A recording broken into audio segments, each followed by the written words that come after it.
Muy buenas tardes a todos y a todas. Gracias por la espera. Queríamos partir como gobierno, en primer lugar, lamentando la grave situación en la que se encuentra Francisca Sandoval, periodista de Señal 3 La Victoria, quien fue víctima de un disparo de bala y que se encuentra en situación muy crítica en la posta central. Solidarizar, por cierto, con toda su familia, con sus seres queridos y también con sus colegas trabajadores de la prensa que la han estado acompañando en la distancia y también físicamente en este momento tan complejo.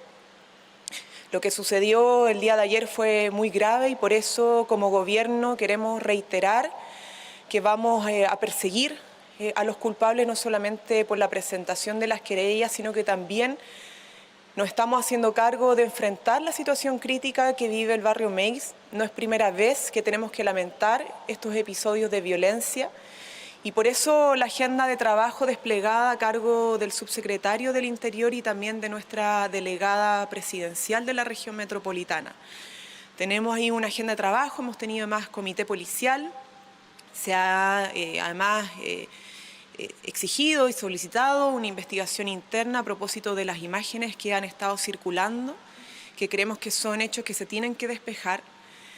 Y además queremos destacar que es una situación grave porque obviamente produce una sensación de vulnerabilidad a quienes se tienen que desempeñar en el ámbito de las comunicaciones y que ven en riesgo el libre ejercicio de, valga la redundancia, la libertad de prensa, más cuando el día de mañana conmemoramos el Día Mundial de la Libertad de Prensa. Seguiremos trabajando como gobierno para generar las condiciones de seguridad de todos y todas quienes habitan el territorio nacional, pero particularmente también de quienes trabajan en la prensa. No es primera vez que nos dicen que necesitan también mayores medidas de protección.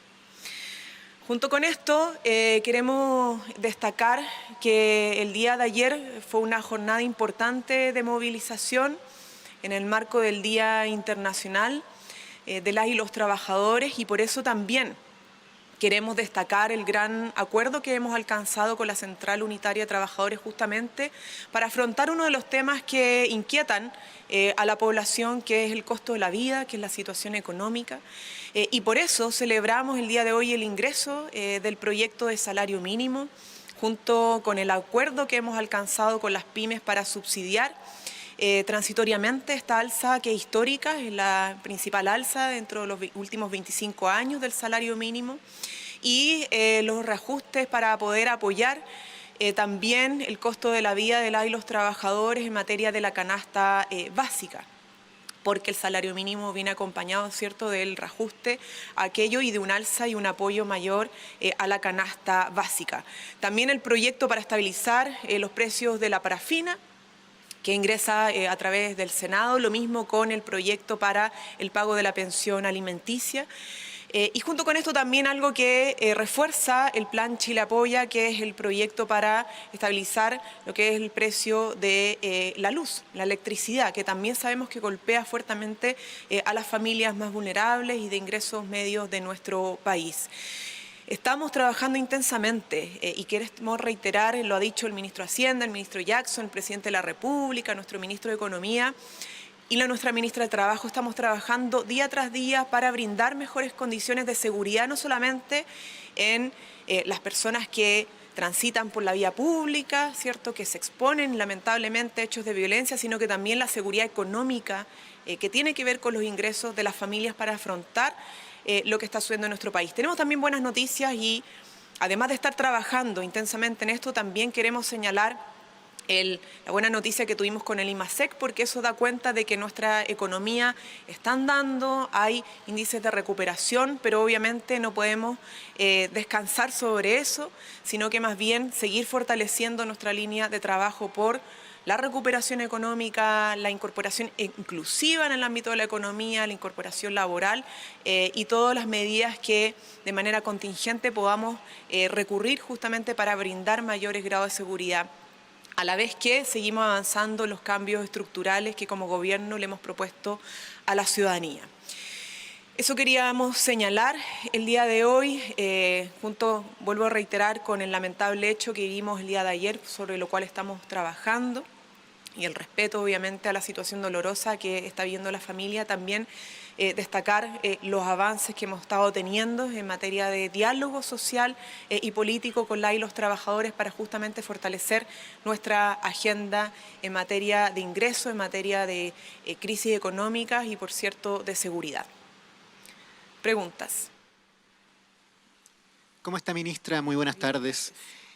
Los partidos oficialistas manifestaron reparos a la declaración del presidente Boric, donde reconoció que el gobierno evalúa alternativas si es que gana el rechazo. Al menos esa discusión de todas maneras se ha dado, reconoció el mandatario. Y han planteado que esto fortalece esa opción, la del rechazo en el plebiscito. ¿Cree el gobierno que fue un error abrir esa discusión? Y lo otro, ministra, ¿ustedes comparten lo que han declarado varios timoneles de partidos oficialistas, que si gana el rechazo, gana la Constitución de Pinochet? Como lo ha dicho el presidente, nosotros tenemos un camino trazado que nos lleva a un plebiscito de salida que tiene solamente dos opciones, que es el apruebo a una nueva constitución o el rechazo a una nueva constitución.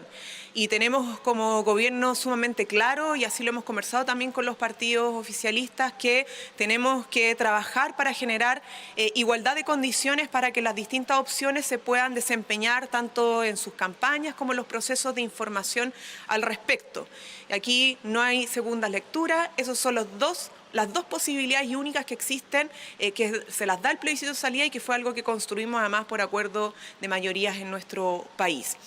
Queremos también señalar que es sumamente importante entender el proceso en el que está la Convención Constitucional.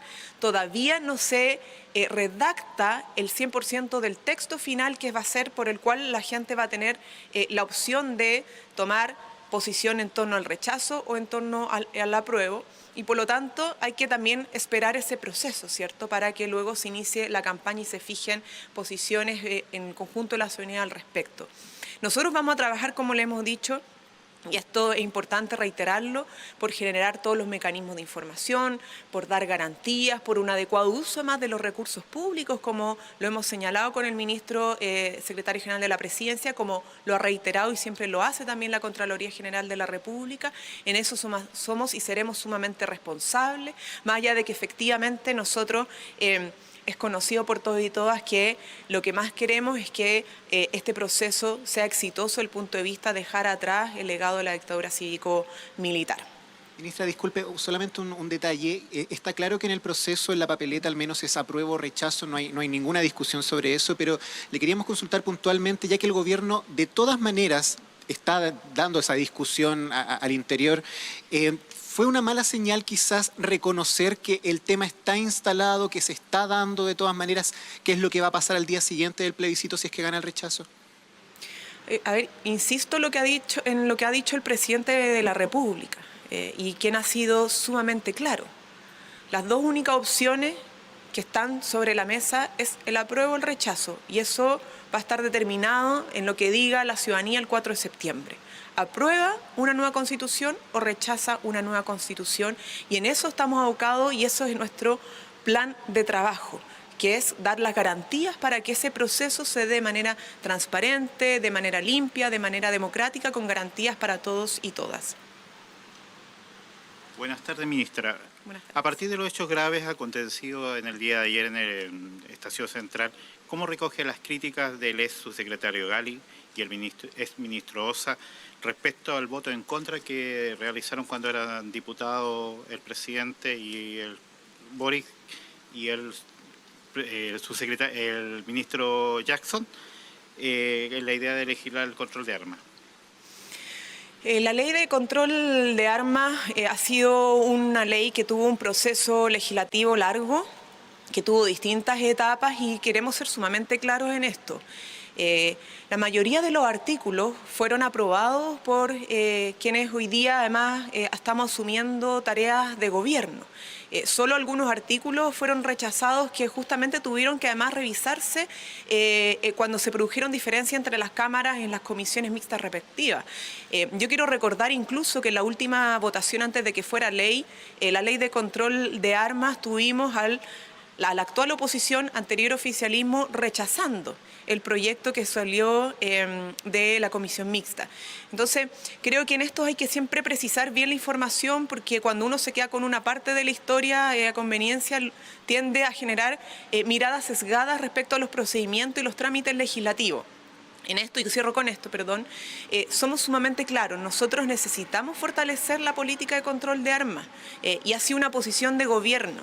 Y no solamente por lo que hemos avanzado como país, que efectivamente ha sido un avance en materia de control de armas por todos los debates y las perfecciones que hemos tenido que hacer en esta materia, sino porque justamente la realidad país nos demuestra que tenemos que seguir mejorando en la persecución de aquellos que portan ilegalmente las armas, porque terminan teniendo como resultado víctimas en las poblaciones, en las manifestaciones, porque permite, lamentablemente, fortalecer el crimen organizado en nuestro país. Y por eso nuestra posición como gobierno es seguir fortaleciendo esta política, justamente para evitar tener que seguir lamentando los hechos que hemos visto, por ejemplo, el día de ayer. Hola, ministra, buenas tardes. Preguntarle por la renuncia del coordinador de Asuntos Indígenas del Ministerio del Interior, Salvador Millaleo, que se dio a conocer el pasado viernes, una dimisión que es importante a todas luces y por la cual nos gustaría preguntarle los motivos de esta renuncia, si aquí si se arguyeron incompatibilidades políticas sobre la dirección que está tomando la cartera del Interior. Y también preguntarle en qué pie queda la política de diálogo del gobierno con esta renuncia, si es que aquí finalmente hubo un diseño preliminar que no funcionó y si habrán reformulaciones considerando que poco se ha abundado sobre medidas específicas para llevar el diálogo y la aproximación con el pueblo mapuche. A ver, yo no, y ninguna autoridad creo que acostumbra a pronunciarse sobre trascendidos, así que lo único que puedo señalar es que, y como lo ha dicho el presidente, respetamos la decisión de Salvador Millaleo, que decide además abocarse a la tarea académica. De todas maneras, hay un equipo que ha estado trabajando y seguirá trabajando en los 5 ejes del plan Gualmapu, que tiene varios elementos, ¿cierto?, de trabajo que tiene que ver con la política de tierra, con los diálogos, con materia de seguridad, también con el acercamiento del Estado al territorio en materia de servicios, entre otros. Y en eso hay un equipo que sigue trabajando. Entonces, esa renuncia, por cierto, que no significa un abandono en el trabajo que hemos estado preparando y que estamos desplegando en la Araucanía y en el territorio, dentro del territorio nacional, Gualmapu, efectivamente.